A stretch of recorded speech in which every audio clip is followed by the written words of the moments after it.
이사야서 65장 17절부터 25절입니다.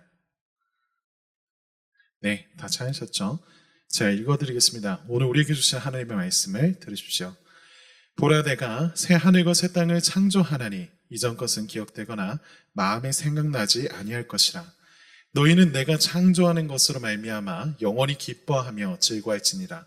보라, 내가 예루살렘을 즐거운 성으로 창조하며 그 백성을 기쁨으로 삼고 내가 예루살렘을 즐거워하며 나의 백성을 기뻐하리니 우는 소리와 부르짖는 소리가 그 가운데에서 다시는 들리지 아니할 것이며 거기는 날수가 많지 못하여 죽는 어린이와 수완이 차지 못한 노인이 다시는 없을 것이라.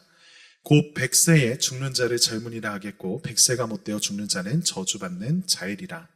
그들이 가옥을 건축하고 그 안에 살겠고 포도나무를 심고 열매를 먹을 것이며 그들이 건축한 데에 타인이 살지 아니할 것이며 그들이 심은 것을 타인이 먹지 아니하리니 이는 내 백성의 수완이 나무의 수완과 같겠고 내가 택한 자가 그 손으로 일할 것을 길이 누릴 것이며 그들의 수고가 헛되지 않겠고 그들의 생산한 것이 재난에 당하지 아니하리니 그들은 여호와의 복된 자의 자손이요 그들의 후손도 그들과 같을 것임이니라.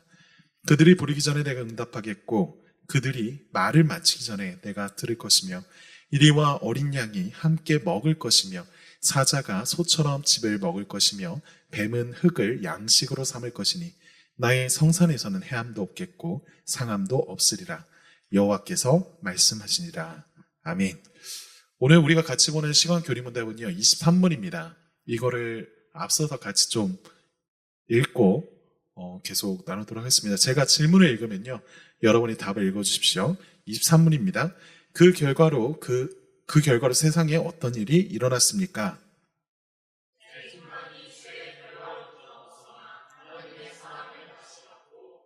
비창과 소외로부터 벗어날 수 있는 희망이 생겼습니다.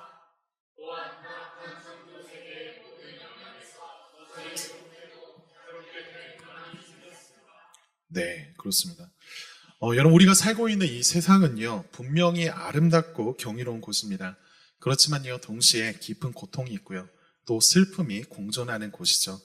꼭 주변에서 전쟁에 대한 이야기나 재난에 당했다는 사람들의 이야기, 혹은 불평등과 부조리와 같은 뉴스를 찾아보지 않더라도요, 우리가 지난 한 주간 경험했던 일들을 우리가 되돌아보면 그 자리에는 어느새 비창과 소외가 그늘져 있다라고 하는 걸 보게 됩니다.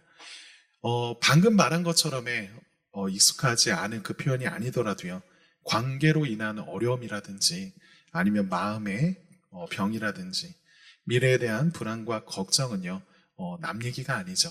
우리의 이야기입니다. 이런 현실 속에서 우리는요, 종종 이 세상이 더 나아질 수 있을까 하는 의문을 품곤 합니다. 그리고서 우리가 갖는 반응은요, 보통 두 가지인 것 같아요.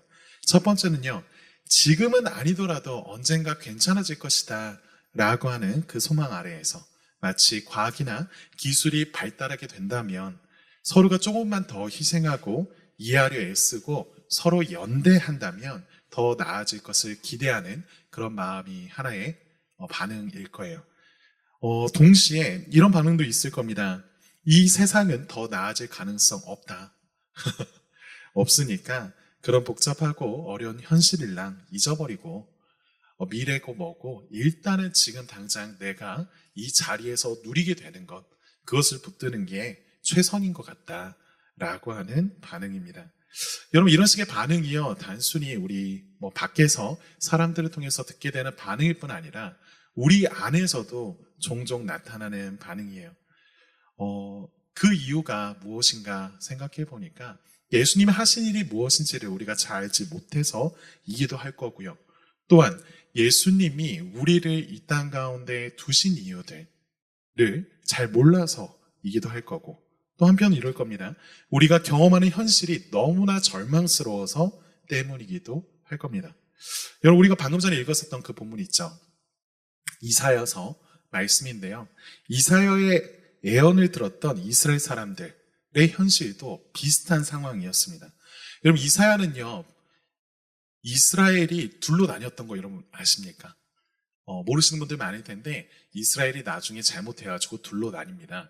그래서 이제 북이스라엘과 남유다로 이렇게 갈리게 되는데, 이 이사야는 남유다에서 주로 왕족과 귀족들을 중심으로 이제 복음을 전하고 이제 예언하였던 선지자였어요.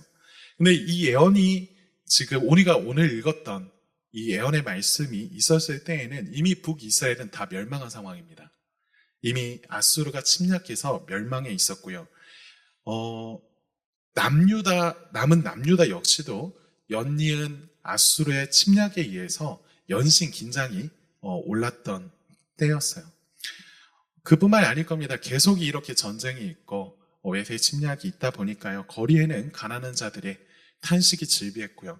그런 중에서도 귀족들은 여전히 사치를 즐기면서 누구보다도 사람들 가까이에서 하나님과 이웃들을 섬겨야 됐던 제사장들마저도 뇌물을 받는다는 소문이 파다했던 게 그 당시의 상황입니다.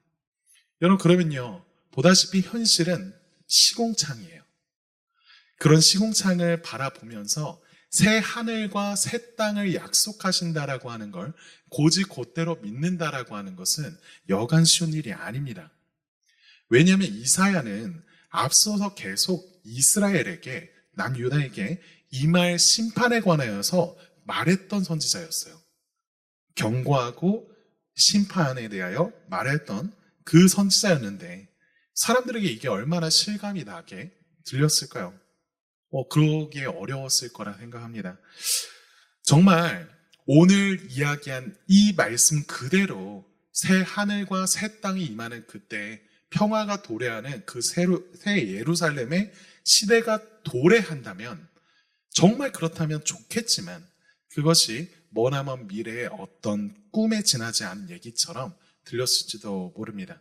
그렇게 이사야가요, 하나님의 백성들에게 너희들이 올바르고 공정한 삶을 살아야 한다, 너희들은 하나님의 백성이다 라고 하는 가르침을 전했을 때에도 사람들은 그게 마땅히 옳은 줄 알죠.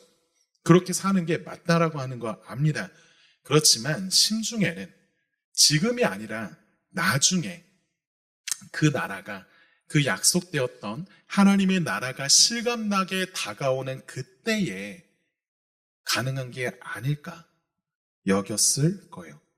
이런 상황 속에서 주어졌던 이사야의 이 본문의 예언, 이건요, 단순히 그 사람들을 잠깐 위로하고자 던지는 말이 아닙니다. 이 말씀은요, 하나님께서 우리의 시궁창과 같은 그 현실을 완전히 뒤엎으시고 모든 것을 새롭게 하실 것이다 라고 하는 약속이에요. 오늘 우리는요, 이 본문을 통해서 세 가지의 메시지를 다루려고 합니다. 첫 번째는요, 절망이 아닌 희망에 대하여 이야기하려고 합니다. 그리고 두 번째는 나만이 아닌 우리에 대해서 말하도록 할게요. 그리고 마지막 세 번째는 결론으로 나중이 아니라 지금에 대해서 이야기하도록 하겠습니다. 근데 이제 제가 긴장되는 거는 마지막 것까지 하는데 시간이 충분할까? 라고, 화이팅이야? 긴장이 있습니다. 그래서 사실 다음 주도 좀 연결되어 있는 내용들이거든요. 그래서 혹시 부족하다 싶으면 다음 주에 묶어서 더 하도록 하겠습니다.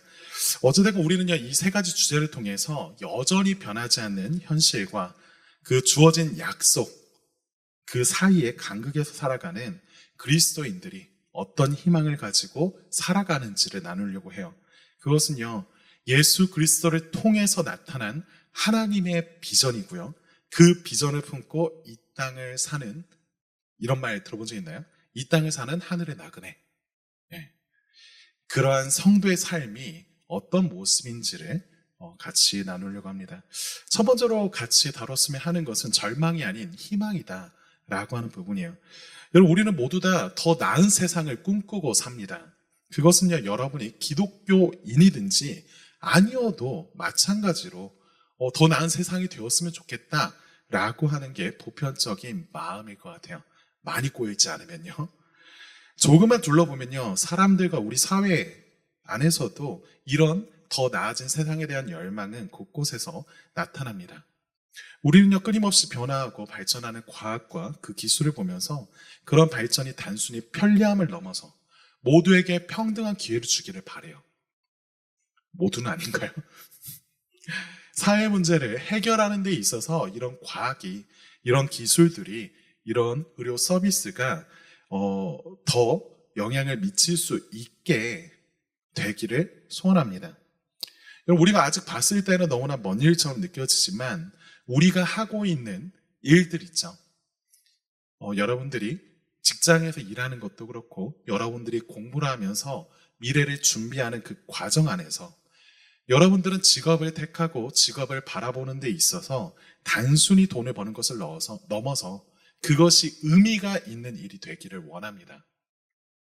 내 삶에 있어서의 의미뿐 아니라 사람들과 관계와 이 사회 안에서 긍정적인 영향을 미치길 원하고요. 그래서 때로는요, 의미 있는 프로젝트를 후원하는 일도 하기도 하죠. 거창한 게 아니더라도 우리는 조금 더 마음 편히 있을 수 있는 그런 관계, 그리고 웃을 수 있는 순간들을 기대하며 삽니다. 이런 게 요즘 안에 특별한 추세는 아니잖아요. 그걸 어디서 할 수 있냐면 인류의 역사 속에서 계속이 언급되었던 세상, 천국이라고 하는 하나님의 나라라고 하는 그 이야기가 단순히 성경 안에서의 이야기가 아니라 사람들 마음속에 나름의 이상향으로서 계속 제시되어 왔다라고 하는 걸 볼 때에 사람들은 더 나은 세상을 꿈꾸며 살아가는구나 라고 하는 걸 알 수 있죠. 그런데 동시에 우리가 보게 되는 것은요, 우리가 살고 있는 이 땅을 바라보면서 헬조선이다. 너무 옛날 이야기인가요? 혹은 M4 세대, 혹은 이생망. 이생망 뭔지 알죠? 네, 이번 생은 그래요.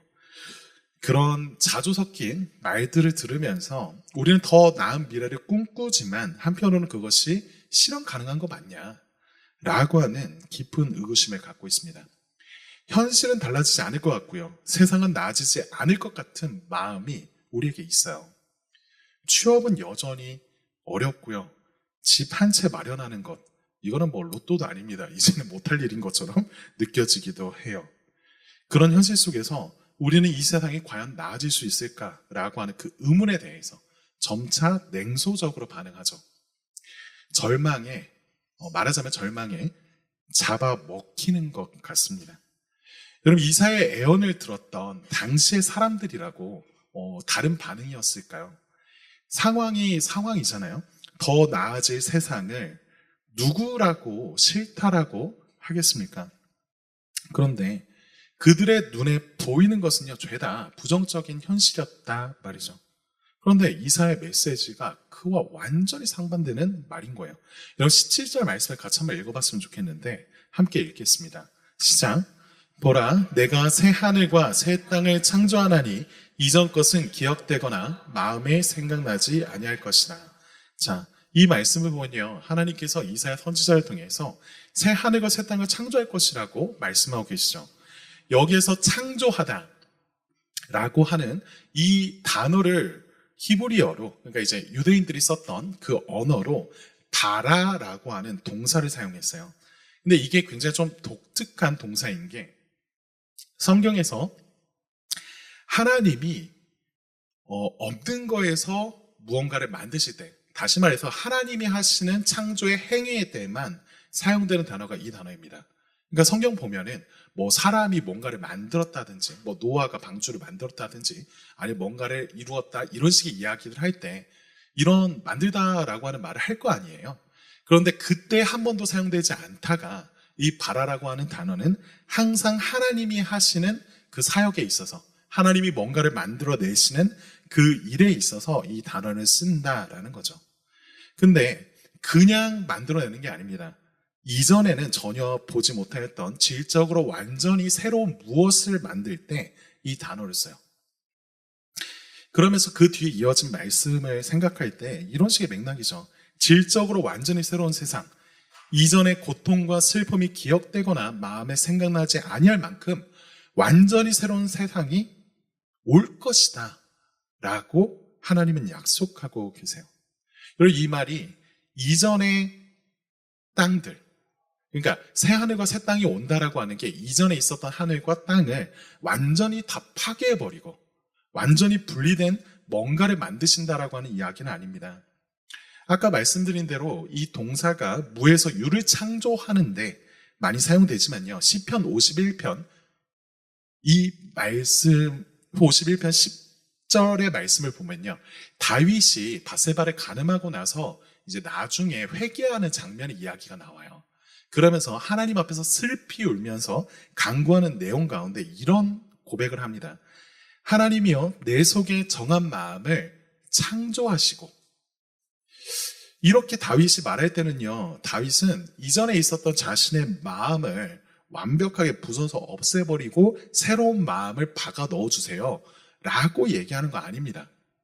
물론 문학적으로 그런 맥락으로 얘기하는 거 아닌가 싶을 수 있지만요, 그 마음이라고 하는 걸 떼어서 새로운 걸로 갈아 낀다 라고 하는 식의 이야기가 아니란 말이죠. 그게 아니라 죄로 물든 마음이 근본적으로 변화되는 거예요.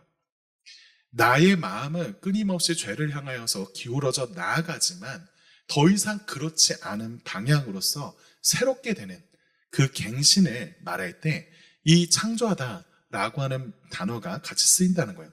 그렇다면 오늘 우리가 보았던 새 하늘과 새 땅 역시도 마찬가지다라는 거죠. 이전과 전혀 상관없이 어느 날 갑자기 빵 오게 되는, 이 세상 없어지고 그냥 하나님 나라 임하게 되는 그런 식으로 끝나는 게 아니라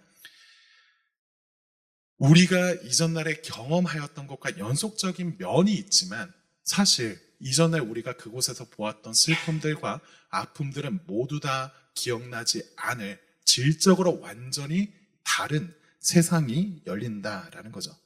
여러분 이어져 있는 말씀들 18절과 19절을 보면요. 그 약속한 나라의 복이 무엇인지를 말해주고 있어요.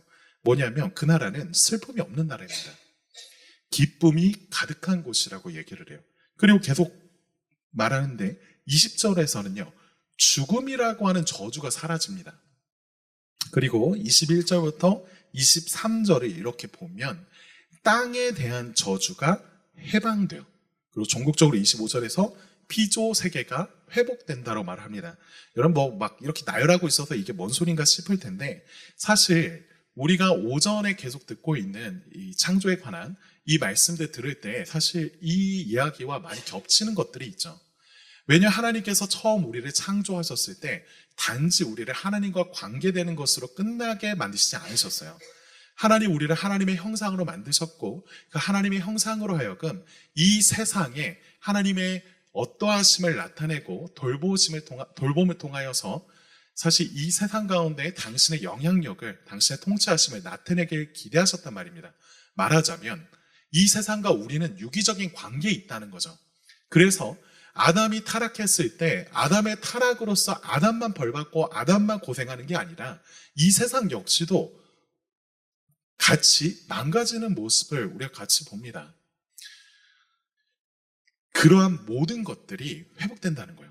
사실 하나님과의 관계에서 깨졌던 것들이 다시 회복되는 그날이 올 때에 우리가 하나님으로부터 멀어진 결과 죽음에 이르렀던 그곳에서 다시 벗어나 우리가 생명에 이르게 되고요. 더 이상 죽음의 저주가 우리에게 임하지 않게 되고 나아가 이 땅이 열심히 노력하여도 계속 빼앗기고 우리가 원하는 그 결과들을 마땅하게 얻지 못하였던 그 현실에서 마땅히 우리가 노력하고 섬기는 그것보다 더 큰 복들을 누리게 되는 그 땅의 저주가 회복되는 것을 보게 됩니다. 여러분 왜 이런 게 가능할까? 그 이유는요. 이 예언을 가지고 나중에 이제 신약시대에 이르러서 이 말씀은 사실 이러한 하나님의 나라를 바라보면서 말씀하신 거야 라고 하면서 다시 인용한 말씀이 있어요. 그게 아까 전에 한번 찬양 인도자가 찾았던 말씀인데요. 요한계시록 21장 1절부터 5절의 말씀입니다. 지금 다 읽진 않을게요. 근데 이 내용이 사실 앞에서 우리가 읽었던 이사야의 그 예언의 말씀과 완전히 겹쳐 있습니다. 일부러 요한이 이걸 가져다가 이건 이 이야기야 하면서 더 풍성하게 이야기하고 있는 게 계시록에서의 말씀이에요. 근데 계시록 21장 5절을 보면요. 보좌에 앉으신 이가 말씀한다라고 얘기를 합니다. 그가 이르시되 그가 누굴까요? 네, 그 보통 이런 질문하면 예수님이거든요. 하나님 아니면 예수님이에요. 보좌에 앉으시니 예수님이 뭐라 말씀하시면요. 이렇게 말씀하십니다. 보라, 내가 만물을 새롭게 하노라. 라고 말씀하세요. 여러분, 우리는요, 결코 나아지지 않을 것이다 생각하였던 이 세상이 근본적으로 뒤집어 엎으셔서 행하시는 그 창조의 사역을 다른 누구가 아니라 예수님이 하신다라고 말씀하십니다. 다름 아닌 그리스도의 십자가와 부활의 사역을 통해서 그 일을 이루세요. 이 약속의 성취가 저와 여러분의 노력과 행위가 아닌 예수님께 맡겨져 있다 라고 하는 사실을 여러분 주목하시면 좋겠습니다. 이걸 주목하면요, 우리가 뭘 알게 되냐면요, 우리가 반복하여서 이 땅에서 실패하고 넘어진다 하더라도요, 이 땅의 고통과 상실을 바라보면서 잠시 슬퍼할 수 있을지언정 아주 절망하진 않을 수 있게 돼요. 왜냐하면 나의 노력과 나의 행위로서 이 모든 것들이 완성되는 게 아니라 이 모든 것의 새로운 그 나라가 임하는 것은 예수 그리스도의 행하심으로써 이루어지는 거니까요. 그래서 우리는 때로 너무 힘들어서 못 해먹겠다 생각하고 주저앉을 수는 있지만요, 새 하늘과 새 땅의 비전을 약속하신 그 하나님, 그 하나님이 포기하지 않으셨기로 그 비전을 위해서 끝까지 십자가로 향하신 그리스도께서 부활의 첫 열매가 되셔서 새 창조의 시작을 증거하셨기로 우리는 막연하게 희망을 기다리고 바라는 것이 아니라 확고하고 더 깊은 희망을 가지고 서 있게 된 거예요. 만일 저와 여러분이요, 이 희망을 다루는 주체를 자신과 타인이 아니라 하나님이자 동시에 인간이신 그 예수님께로부터 찾는다면요, 좀처럼 변하지 않는 자신을 보면서 쟤는 안 바뀐다 싶은 우리 사람들을 보면서, 그리고 이 사회를 보면서 여러분들 때로 눈물을 흘릴 수는 있어도요, 때로 분노할 수는 있어도요, 포기하지 않을 수 있어요. 여러분, 그러니까 희망을 품기를 포기하지 마세요. 절망적인 상황이라면 그리스도의 말씀을 붙드십시오. 그가 만물을 새롭게 하시기 위해서 하신 일들을 바라보세요. 온 우주와 비할 수 없는 그분이요, 자신의 모든 것으로 값을 지불하셨다라고 하는 그 사실이 가져올 그 변화, 그걸 기대하십시오. 그분이 보여주신 희망은요, 절망을 이기셨기로 그분을 따르는 자들의 희망은 결코 절망에 삼켜지지 않습니다. 여러분, 두 번째입니다. 나만이 아니라 우리라고 하는 그 희망을 이 본문은 이야기하고 있어요. 여러분, 이사야의 예언, 새하늘과 새 땅에 대한 약속을 통해 우리가 다시 바라봐야 될 게 이 나만이 아니다, 우리이다 라고 하는 주제입니다. 25절에 같이 한번 읽어봤으면 좋겠습니다. 자, 읽겠습니다. 시작. 이리와 어린 양이 함께 먹을 것이며 사자가 소처럼 즙을 먹을 것이며 뱀은 흙을 양식으로 삼을 것이니 나의 성산에서는 해함도 없겠고 상함도 없으리라 여호와께서 말씀하시니라.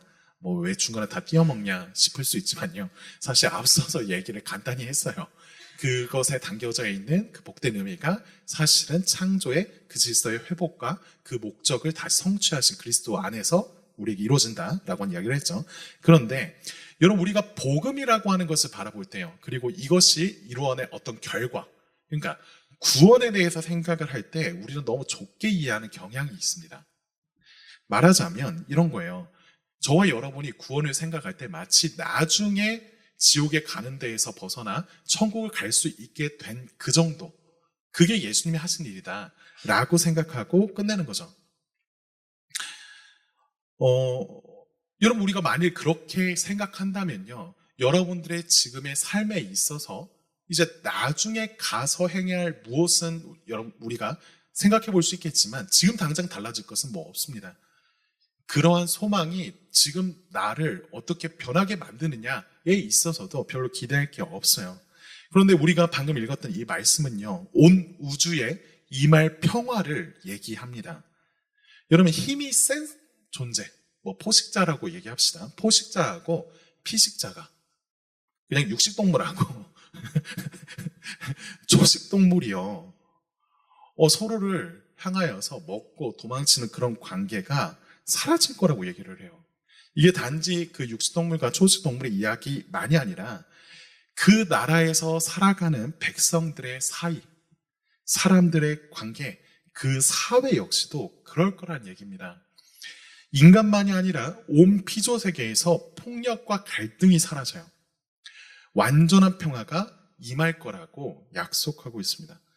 지금 우리는요, 이 말씀만을 보았지만요, 이 평화로운 피조 세계에 대한 하나님의 비전은요, 단순히 이때부터 있었던 게 아니에요. 너네 이런 거 몰랐지? 사실 이런 게 있었어. 하는 게 아니라 처음 이 세상을 창조하셨을 때부터 이 하나님의 관심이 이곳에 있었다라고 하는 걸 나타내십니다. 여러분, 하나님께서 세상을 만드시고 뭐라 하세요? 보시기에 좋았다 말씀하시잖아요. 그리고 마지막 날 인간을 만드시고 하나님의 형상된 그 인간이 이 세상을 다스리게 하면서 하나님의 성품을 닮게 지은 그 존재가 이 세상을 다스리게 하면서 뭐라 말씀하십니까? 심히 좋다라고 말씀하십니다. 그것은요, 왕이신 하나님의 통치가 대리 통치자의 하나님의 형상을 통해서 이 세계에 구현될 때에 나타나는 고백이었어요. 그러니까 창조, 타락, 구속 이런 표현 많이 들어봤죠. 창조와 타락과 구속. 이 이야기는요, 단지 인간에게만 한정된 이야기가 아니라 온 우주적인 하나님 나라의 프로젝트다 라고 하는 걸 기억해야 됩니다. 여러분, 나라의 3요소 기억하십니까? 그렇죠. 영토도, 국민도, 주권, 그렇습니다. 주권, 국민, 영토 이런 세 가지를 꼽을 텐데 하나님의 구속 사역은요, 그래서 단순히 구원자로서 죄를 대신하셨다라고 하는 것으로 끝나는 게 아닙니다. 하나님은요, 진정한 왕이세요. 그분이 만드신 이 세상 가운데 당신의 떠났던 자들을 구속하셔서 당신의 백성 삼으셔서 왕의 돌봄이 온 우주에 이르게 하시는, 당신의 다스리심과 통치가 이 세상 가운데 있게 하시는 일을 행하십니다. 그렇게 저와 여러분이요, 그리스도를 믿는다면요, 우리는 하나님의 백성으로 함께 하나님의 성품을 따라 하나님의 돌보심을 이 세상 가운데 반영하고 살아가도록 부름을 받았어요. 귀찮은 것 같은데 그거 꼭 해야 되는 건가요? 여러분, 우리가 이러한 삶이 우리에게 주어져 있다. 우리가 단순히 우리의 영혼이 구원받고 나중에 천국에 가는 이야기로 끝나는 게 아니라 실제로는 이 세상을 향하여서 우리가 섬겨야 될 영역들, 우리가 하나님의 성품대로 그 돌봄을 나타내야 될 그 삶의 이야기가 우리에게 주어져 있다라고 하는 것을 우리가 어떻게 감당하며 살 수 있습니까? 사실 이게 좀 무거운 이야기예요. 그냥 단순히 그냥 내 옆에 있는 친구, 나와 가까운 누군가를 섬기면서 그에게 하나님은 이런 분이셔 라고 얘기하고 산다라고 하는 건 도전해 볼 만해요. 그런데 갑자기 지구, 환경, 사회의 문제, 거기까지 다가가는 것은 쉽지 않아 보이죠. 여러분, 우리가 이 일에 있어서 이 모든 것들이 가능하게 된 이유를 다시 한번 돌아볼 필요가 있습니다. 우리가 넘어간 말씀 중에 24절 말씀이 있어요. 24절을 같이 한번 다시 읽어보겠습니다. 읽겠습니다. 시작. 그들이 부르기 전에 내가 응답하겠고 그들이 말을 마치기 전에 내가 들을 것이며. 자, 그 나라에서의 근원적인 변화가 무엇이었는지를 보여주는 것 중에 가장 중요한 말씀이에요. 24절은요, 앞서서 참혹했던 그 현실과 다르게 약속된 희망의 메시지를 뒤로하고 근원적인 변화가 무엇인지를 소개하고 있습니다. 말이 어렵겠네요. 하나님은 자신을 부르기도 전에요, 사람들이 하나님을 향하여서 말을 마치기도 전에 반응하겠다라고 약속하십니다. 이건요, 이런 것과 좀 비슷한 것 같아요. 누군가를 지극히 사랑 가득한 눈으로 바라보고 있을 때야 나타낼 수 있는 반응이에요. 말하자면 마치 아직 말을 못하는 아기 있죠. 그 아기가 웅얼거리고 있을 때 그런 거 본 적 있지 않나요? 얘 아빠라고 했다고. 연마라고 했다고. 사실 그냥 별말 아닌데 그런 웅얼거리는 말에 신나서 자랑하는 부모의 모습과 닮아 있죠.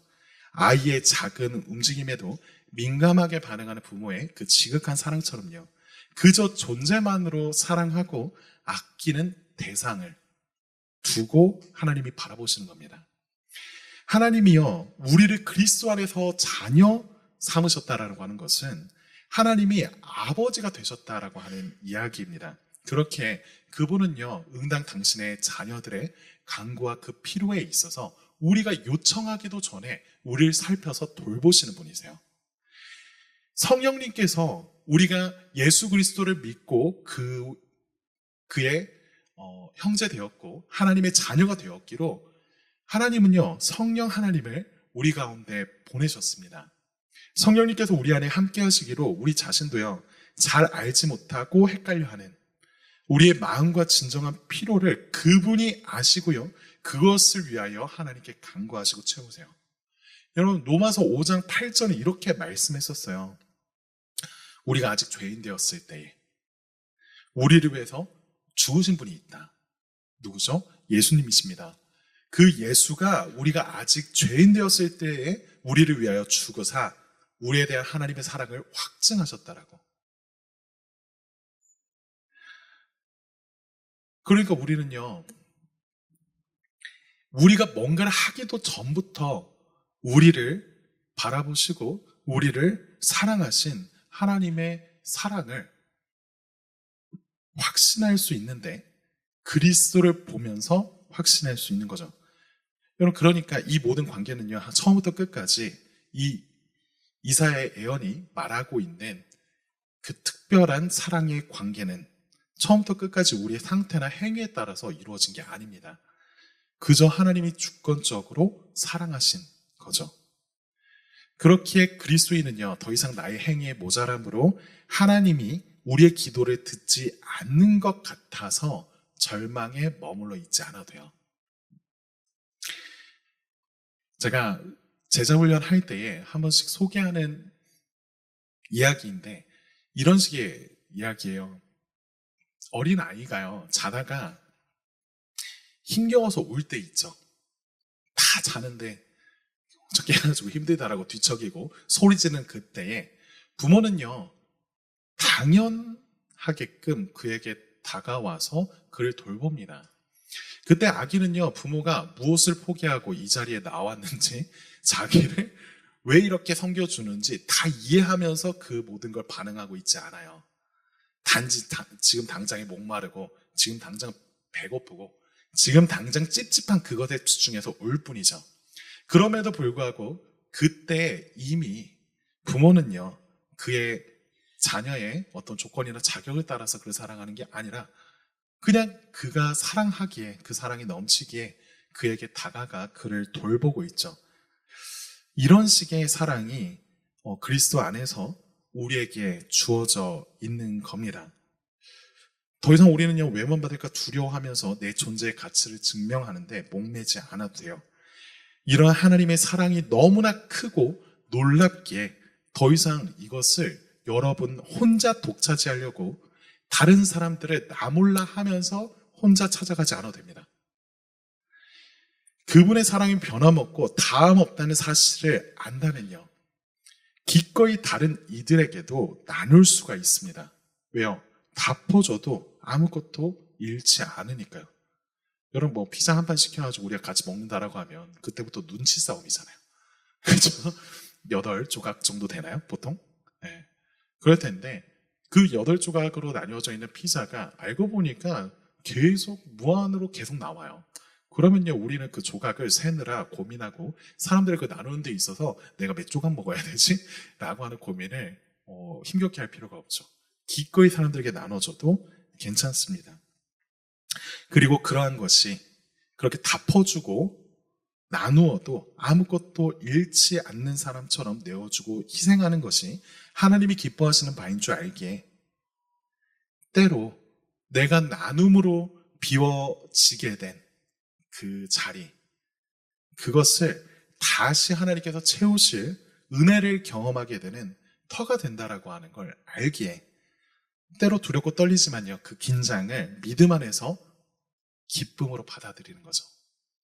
이게 신자가 긴장의 자리, 그러니까 하나님께서 약속하신 것과 그리고 우리가 살아가고 있는 그 현실의 긴장의 자리에서 나타내야 될 자세인 것 같아요. 여러분, 이렇듯 하나님의 구속사역, 예수 그리스도의 대속은요, 물론 하나님과 우리의 관계를 회복시키기 위한 것이지만 그것은 단지 우리와 하나님의 관계 정도에서 머무는 사역의 정도의 것이 아닙니다. 하나님과의 관계가 회복되고 인간의 관계가 회복되며 온 세상과의 회복까지도 목표로 하고 있죠. 그러면 하나님의 나라의 백성의 관심은요, 하나님과 나의 관계를 넘어서 이웃을 향하고 그것을 넘어 모든 피조세계 새 하늘과 새 땅을 향해야 할 거예요. 여러분, 반면 우리가 살고 있는 이 시대는요, 지극히 극도의 이기주의로 치닫는 것 같습니다.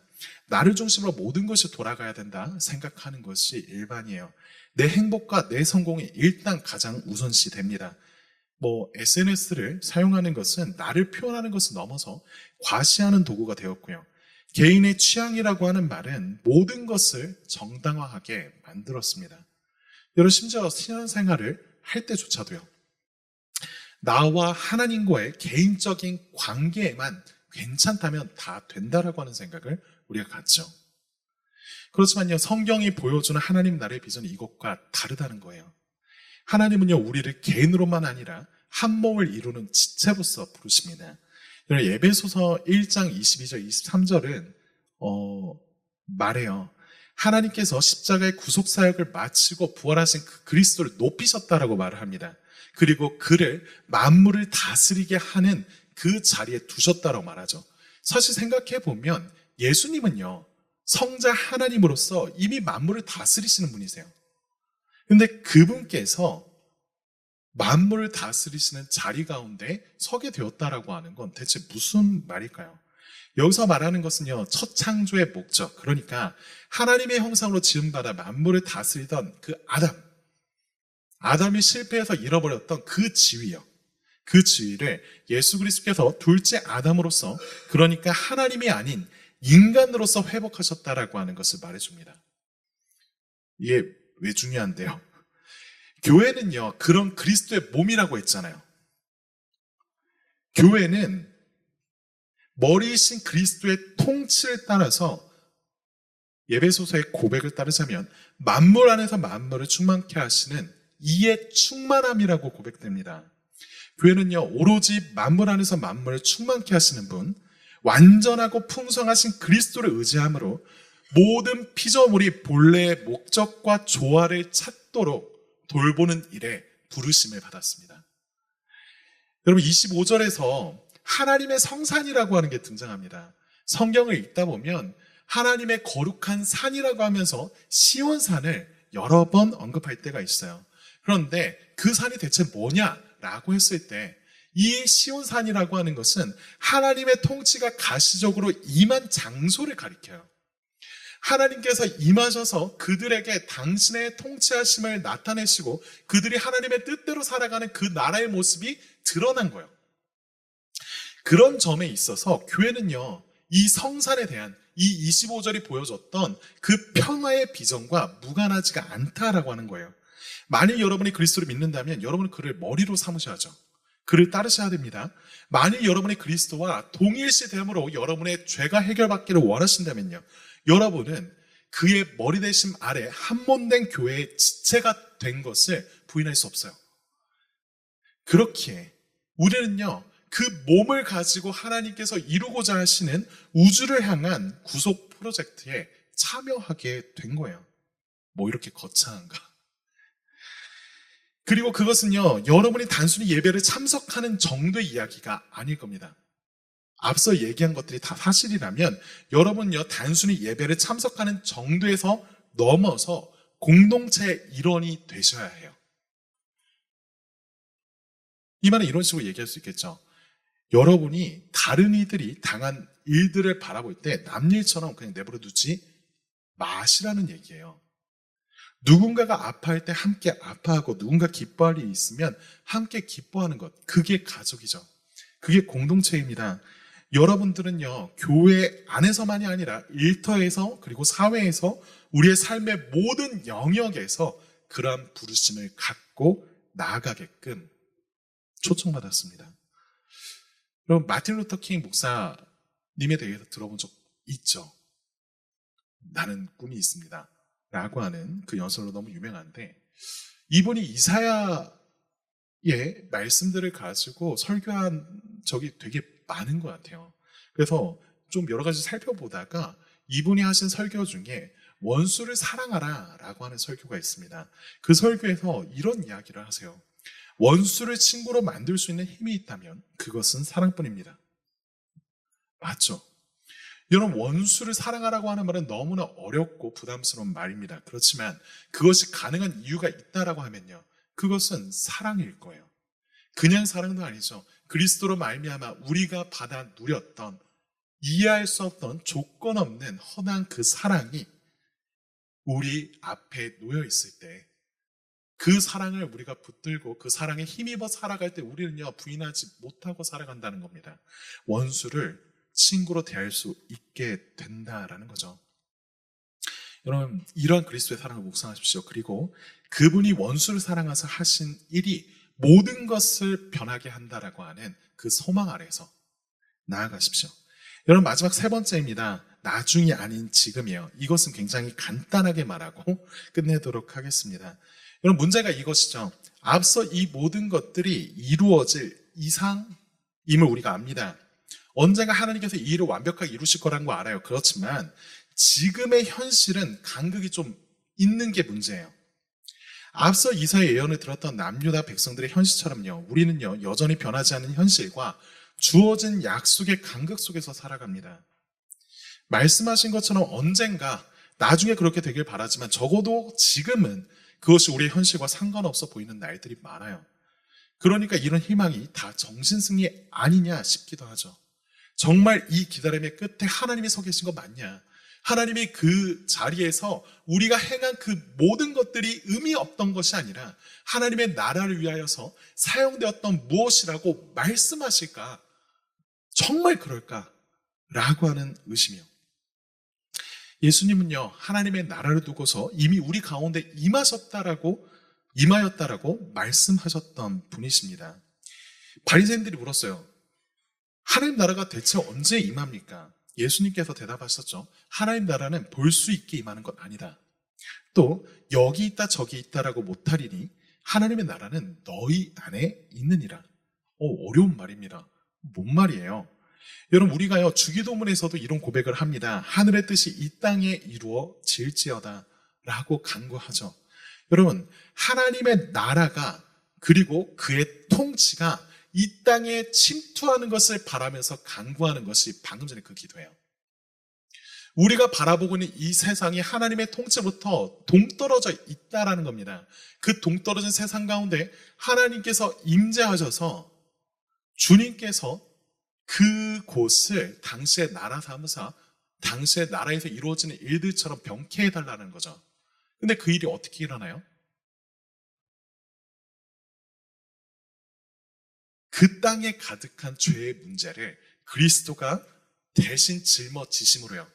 그리스도가 대속하여서 그것을, 더러웠던 것을 깨끗하게 만드심으로써요.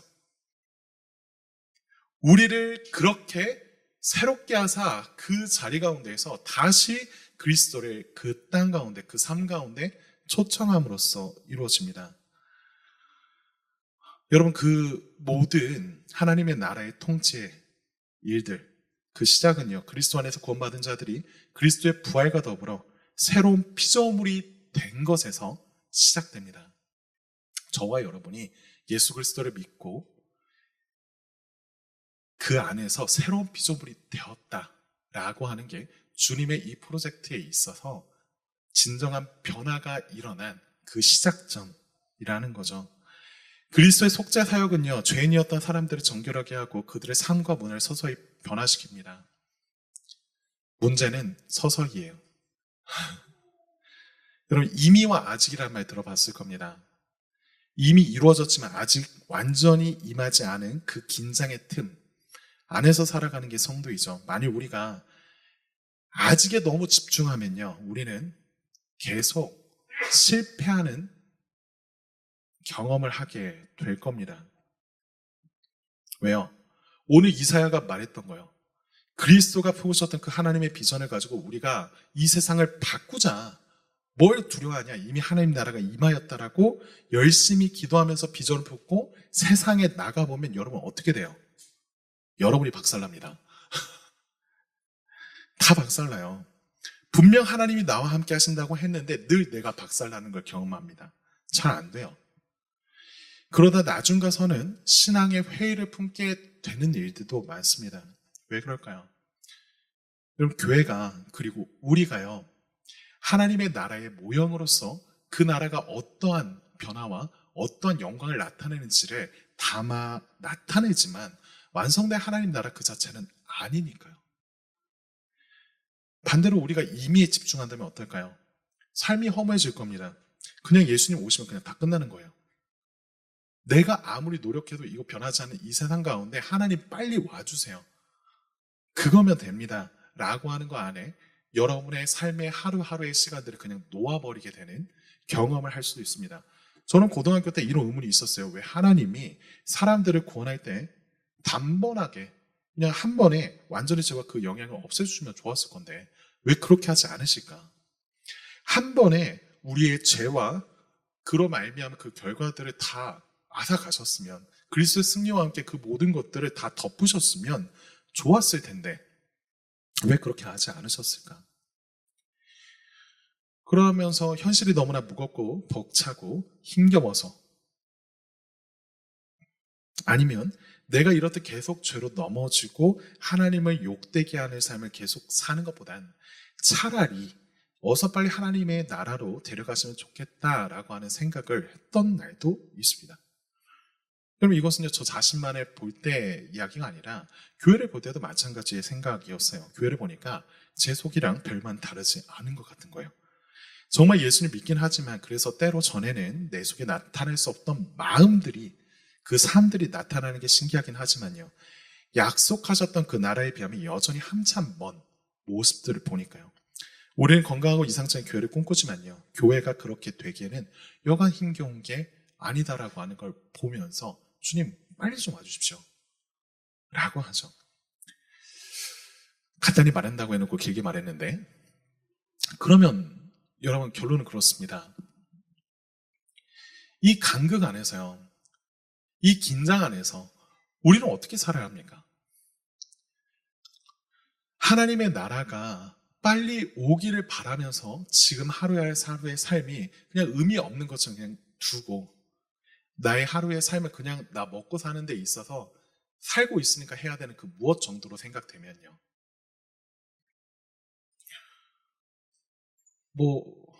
삶이 허무해지겠죠. 반대로 또 마찬가지일 거예요. 주님께서 이루신다 하셨던 그 나라의 역사, 그 일들을 우리를 통해 이루신다라고 하는 것들을 기대하며 우리가 나아가서 하나님 오시기를 앞당기자. 열심히 이 세상을 변화시켰다면서 열심히 뛰다 보면요. 지치죠.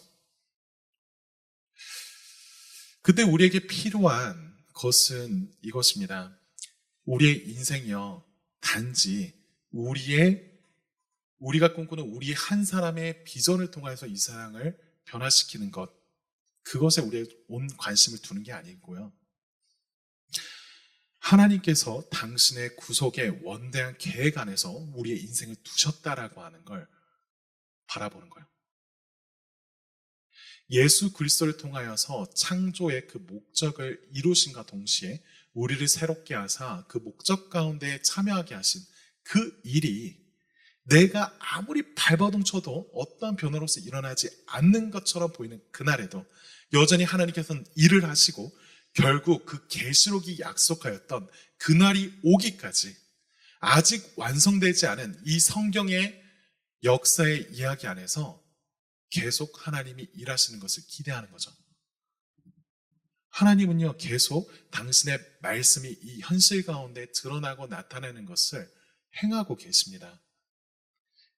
그리스도 안에서 그것을 바라볼 때요, 우리의 삶의 의미가 달라질 수 있을 거예요. 여러분, 그 그리스도가 행하신 일이 우리 자신만이 아니라 이 세상을 병케하며 우리가 바라보고 있는 이 현실 가운데에서 더 나은 희망을 갖게 하는 소망임을 여러분들 꿈꾸셨으면 좋겠습니다. 우리 같이 기도했으면 좋겠는데요.